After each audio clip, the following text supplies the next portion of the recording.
Imagine waking up one morning and finding yourself surrounded, not by neighbors, not by danger, but by a circle of elite police dogs who broke free from their handlers and traveled miles just to reach a little girl at the edge of the mountains. No one knew why they came, until the truth inside her home forced the entire world to stop and stare. Before we begin, make sure to like, subscribe, and leave a comment telling us where in the world you're watching from. Your support helps these unbelievable stories travel even farther. Morning light struggled to push through the thick blanket of fog that clung to the mountain clearing like a living ghost. The air was cold, too still, too quiet, almost as if the forest itself was listening for something. In the middle of that silence stood a tiny wooden cabin, its paint weathered, its porch creaking with age. And just outside the door, barefoot and blinking into the mist, stood a girl named Lily. She was only 7 years old, small, gentle, still wrapped in the softness of childhood. Her tangled brown hair hung over her sleepy eyes as she stepped off the porch, rubbing warmth into her arms. She expected to see her grandfather chopping wood or hear the morning birds chattering. Instead, she felt the stillness. A strange, heavy stillness that wrapped around her like a warning. Lily took one more step into the fog when something shifted, just a shadow at first, then another and another. Her breath hitched as the shapes grew sharper, pointed ears, tall silhouettes, broad chests. Then, emerging fully from the mist, came a pack of large German shepherds, each one wearing a black canine vest with a polished badge on the side. Not one dog barked, not one growled. They moved with purpose, forming a perfect circle around her. Lily froze, unsure if she should scream or run back inside. The dogs didn't touch her, didn't even look directly into her eyes. Instead, their heads were lifted, focused on the cabin behind her as though guarding her from something she couldn't see. A whisper of panic fluttered through her chest. She glanced toward her porch, hoping to see her grandfather walking up through the fog, but the clearing remained empty. Only the dogs moved, shifting inch by inch, tightening the circle around her like a living shield. From across the clearing, a neighbor walking out onto his porch dropped the bucket he was carrying. The loud clang echoed through the fog. "Oh God, Lily," he shouted, "don't move." His warning traveled fast. Doors opened. Boots hit steps. People rushed outside, squinting toward the strange scene. Some gasped, some whispered. A few lifted their phones in disbelief, unsure if they were witnessing a rescue or something far more terrifying. But Lily barely heard them. Her knees wobbled as she took a tiny step backward, hoping to slip closer to the house. The dogs reacted instantly. Every single one moved with the exact same precision, one synchronized step inward, closing the ring. Their bodies weren't hostile, but they were firm, determined, unyielding. Lily's voice cracked. What do you want?" The dogs didn't respond. No tilted ears, no tail movement, nothing. They were breathing, alive but strangely still, as if waiting for something. Then one dog stepped forward. He was bigger than the rest, with a scar running from his jaw to his muzzle. His posture was far more commanding, almost officer-like. He sniffed the air sharply, then placed one paw just inches away from her foot. His muscles stiffened. His ears shot upward. Without warning, he let out a deep rumble in his throat, not toward Lily, but toward the cabin. 8 of the other dogs lifted their heads at the exact same moment and aimed their attention toward the house. The fog drifted around them like smoke as they barked together, sharp, loud, urgent, yet not directed at her. It was as if they were warning something inside the cabin. Lily felt a cold rush of fear push up her throat. Something was wrong, terribly wrong. More neighbors gathered at the fence line, some whispering prayers, others calling for help. Someone yelled for animal control. Another shouted to stay back, but none of them dared approach. Every time someone tried stepping closer, the dogs bristled and growled, not out of aggression, but in fierce protection. Lily wrapped her arms around herself. She didn't understand what was happening, but a chilling realization crept into her heart. These dogs weren't trying to trap her. They were guarding her from something inside her own home, and none of the neighbors knew yet that what the dogs sensed was far more terrifying than anything they had ever imagined. Sirens finally tore through the mountain silence, slicing through the fog like sharp blades. 2 police SUVs climbed the dirt road, tires spitting gravel as they rolled to a sudden stop near the clearing. Neighbors rushed aside, hopeful that trained officers would finally bring order to the chaos. But the scene waiting for law enforcement was unlike anything they'd ever encountered. Officer Ramirez stepped out first, hand on his holster, scanning the fog-covered yard. Behind him, Officer Collins followed, eyes widening as he counted the German shepherds standing rigid around the trembling girl. "Are those ours?" Collins whispered. Ramirez shook his head slowly.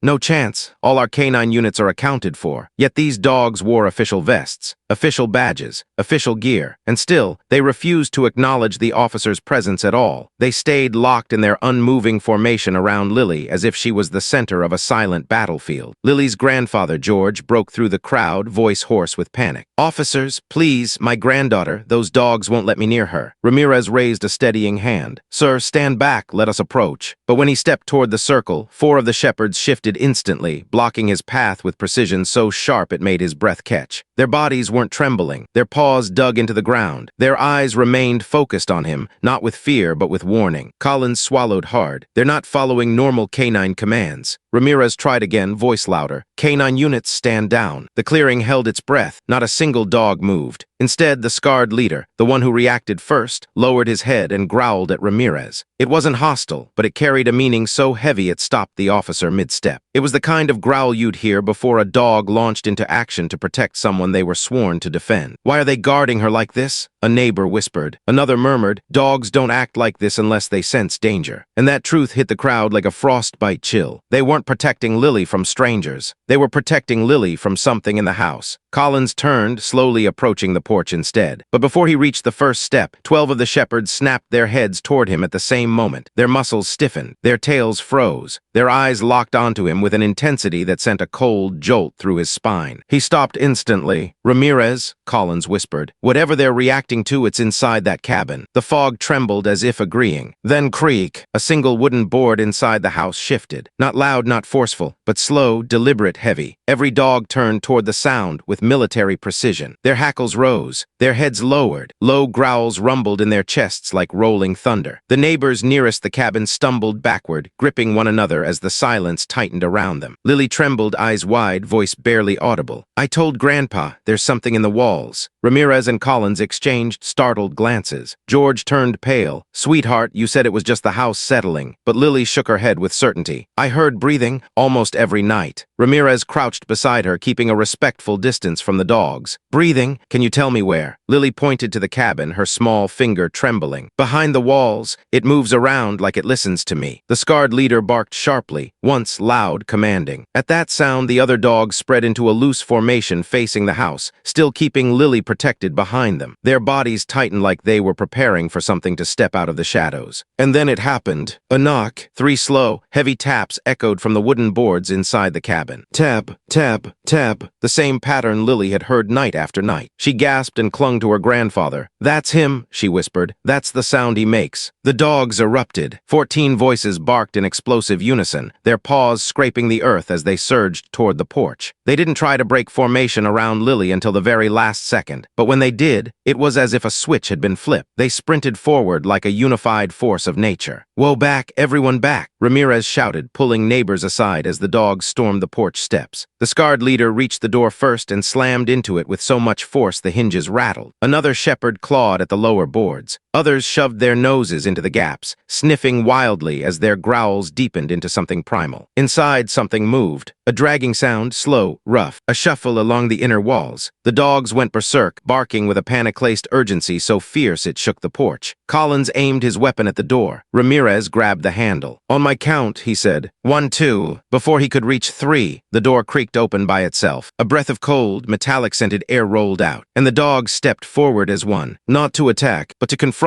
whatever nightmare had been living inside that cabin with a 7-year-old girl. The moment the cabin door eased open, every breath in the clearing froze. A stale, metallic scent seeped into the morning air, so sharp and unnatural it made Officer Ramirez lift his sleeve to his nose. The fog that had curled over the ground drifted inside as though pulled by something deeper, darker. The dogs moved first, slipping into the cabin with disciplined caution, silently guiding the officers toward the truth hidden within those wooden walls. Inside, the cabin felt colder than the air outside. Dust hung motionless, floating like frozen snow. The tiny living room, once warm with old furniture and framed photographs, now seemed hollow, like something had drained the life out of it. The floorboards creaked under the weight of the dogs as they fanned out, sniffing every corner with fierce urgency. Rex, the scarred leader, moved straight to the far wall, the same place Lily had pointed to so many nights. His growl started low, rumbling like a distant storm, then sharpened as he pressed his paws against the wooden panel. Another dog joined him, scratching with wild intensity. A third sniffed along the ground, then barked sharply, drawing the officers, flashlights downward. A section of floor looked disturbed, dust shifted aside, wood slightly lifted. Collins crouched and pressed his ear against it. His eyes widened. Ramirez, he whispered, voice tight. There's someone underneath us. The words spread a chill through everyone. The dogs erupted again, clawing until the first board cracked apart.